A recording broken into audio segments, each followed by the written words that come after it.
All right, gang. So you may hear some leaf blowers in the background, weed whackers. I apologize. But we are talking about AP test prep level 2B. Okay.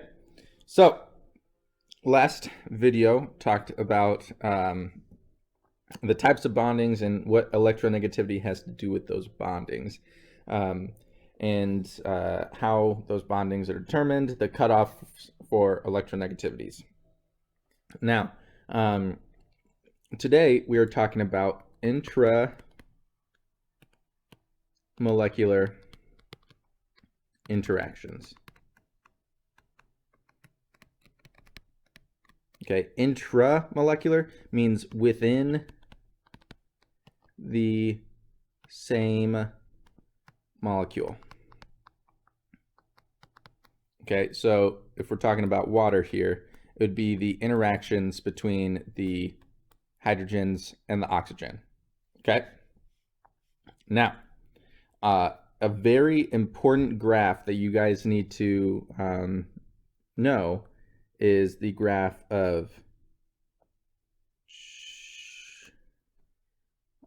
R, or the distance between atoms, and the potential energy. Okay, potential energy and the distance between atoms. Now, if the distance between atoms is great, so there's a large distance in between, then their potential energy is essentially zero. Okay, there's no interaction between the electrons of one atom and the nucleus of another. Okay, there's no interaction. Now, we'll do this graph in blue. So there's no interaction, but then the closer and closer they get, the more their potential energy decreases, because about right here, they are getting closer and closer, and the charges of their electrons in their nucleus are coming into contact with each other. And so the negative charges of the electrons of, say, this atom and the nucleus of this one are starting to recognize each other. Okay, they're starting to notice the other one is there, and so their potential energy is decreasing because they want to come together. Now, they're going to get to a point where it is optimal for them to actually bind together. Okay, and that is around right here. That's, yeah, well, that's fine.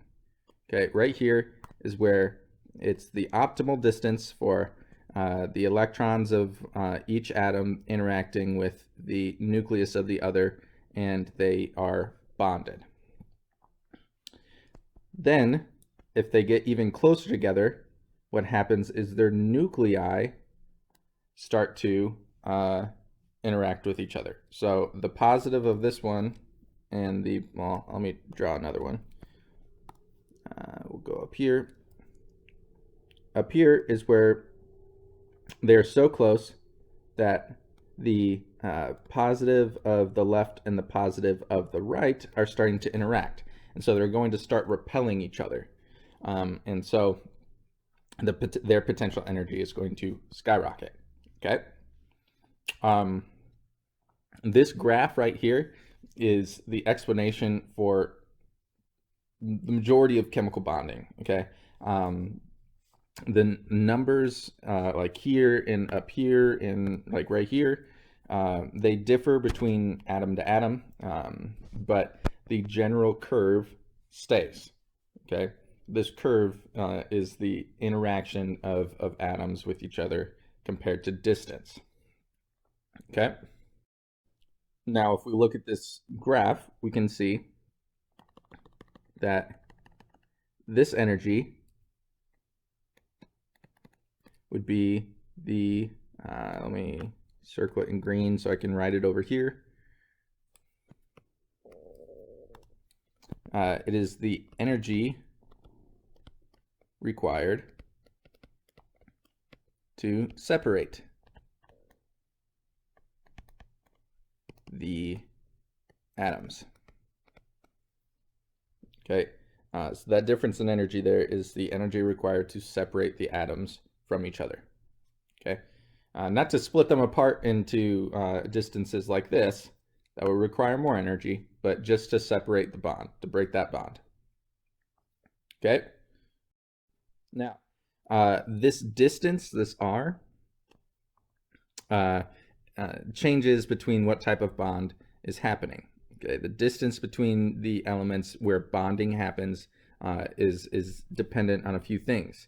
The atom's size. Okay, so a larger atom has more core electrons to go through to get to the nucleus than a smaller atom. Okay, and so if you have a larger atom right here, then the bond length is going to be longer,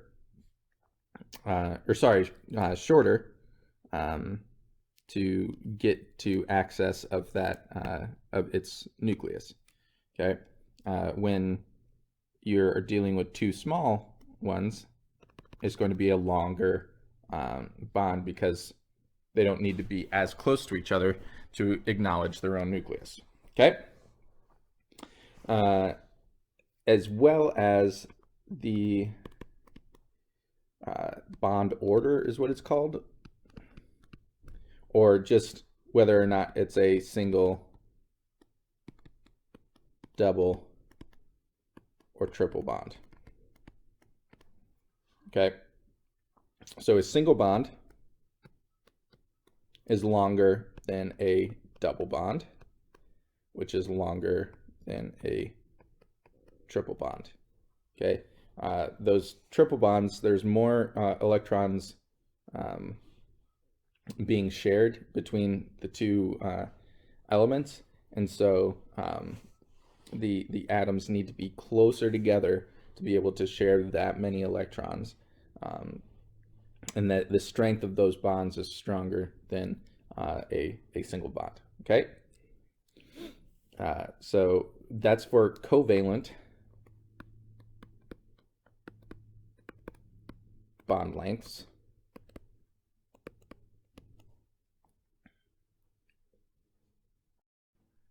For ionic,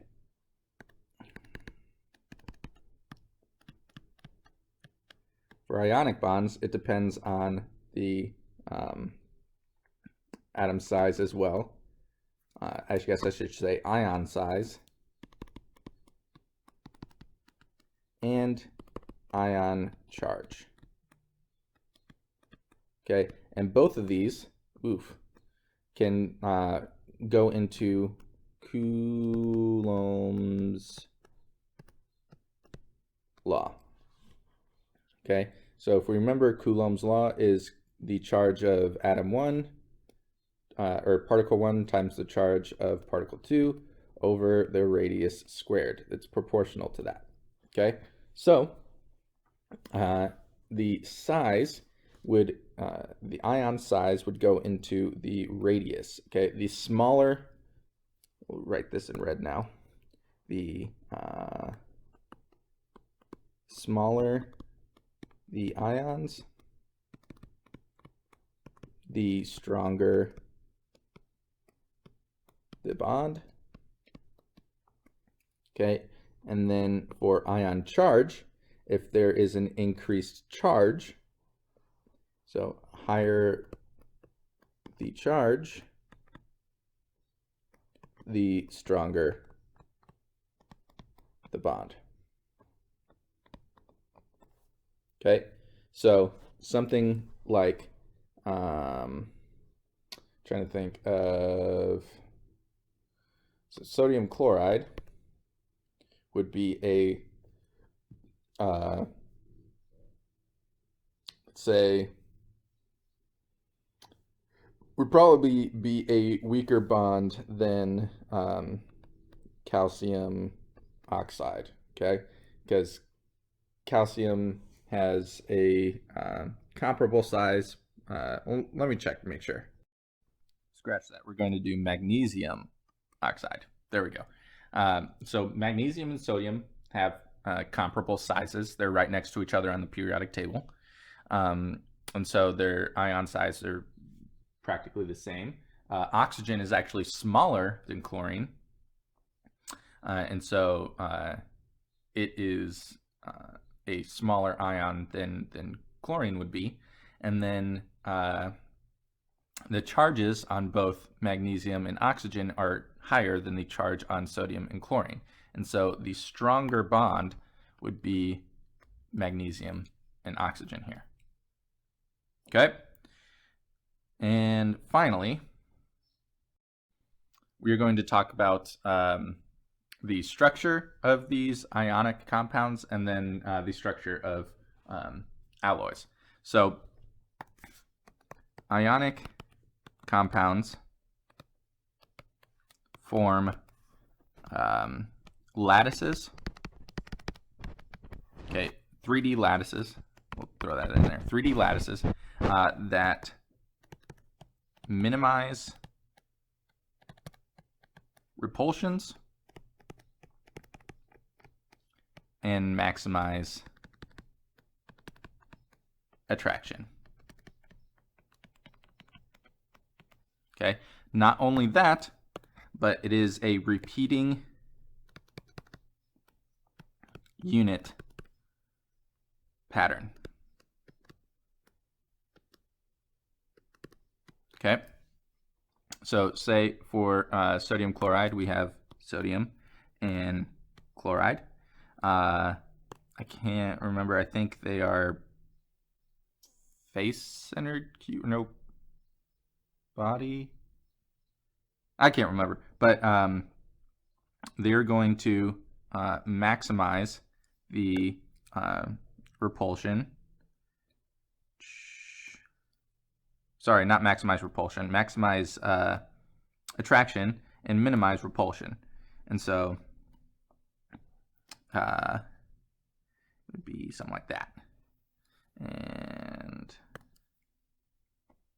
that. Okay, so this would be this in a cube would be a repeating unit. So I'll do it in black actually.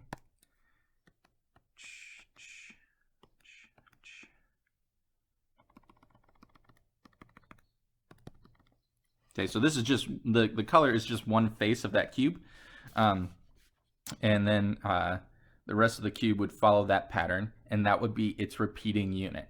Okay, and then you could have a cube there, a cube there, a cube there, a cube there, and it just continues on.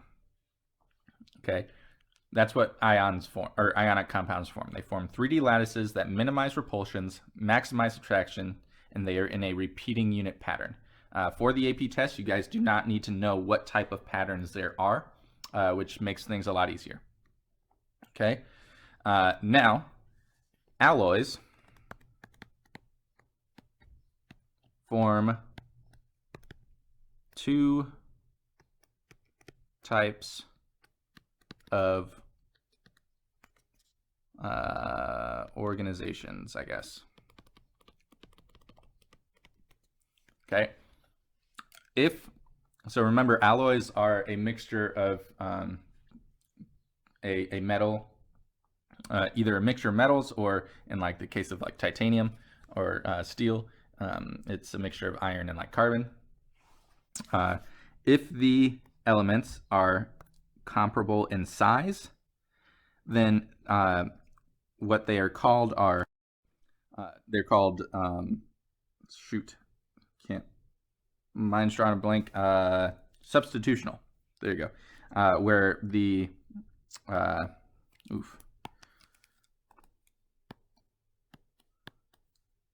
where the introductory atom can just be substituted in to regular intervals. Okay, there's no different like there's no different structure that needs to be made. Now, the other one is if one is larger than the other, they form, let me label this. This is substitutional. And then this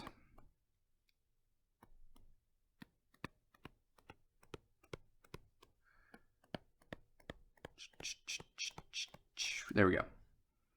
This is, let me make sure I spell it right. Interstitial.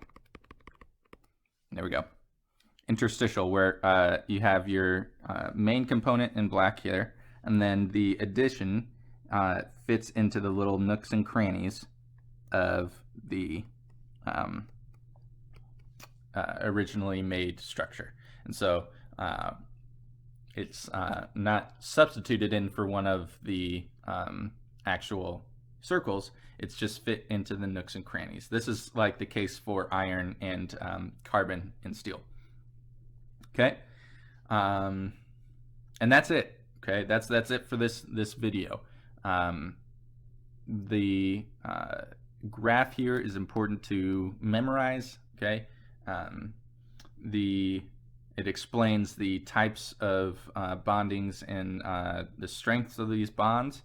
And then the Coulombic effect identifies the strength of ionic bonds, and then for they have repeating unit patterns to maximize attraction, minimize repulsions, and then alloys can form two different sort of patterns here. So take this, jog your memory, take some notes, stay safe, and good luck studying.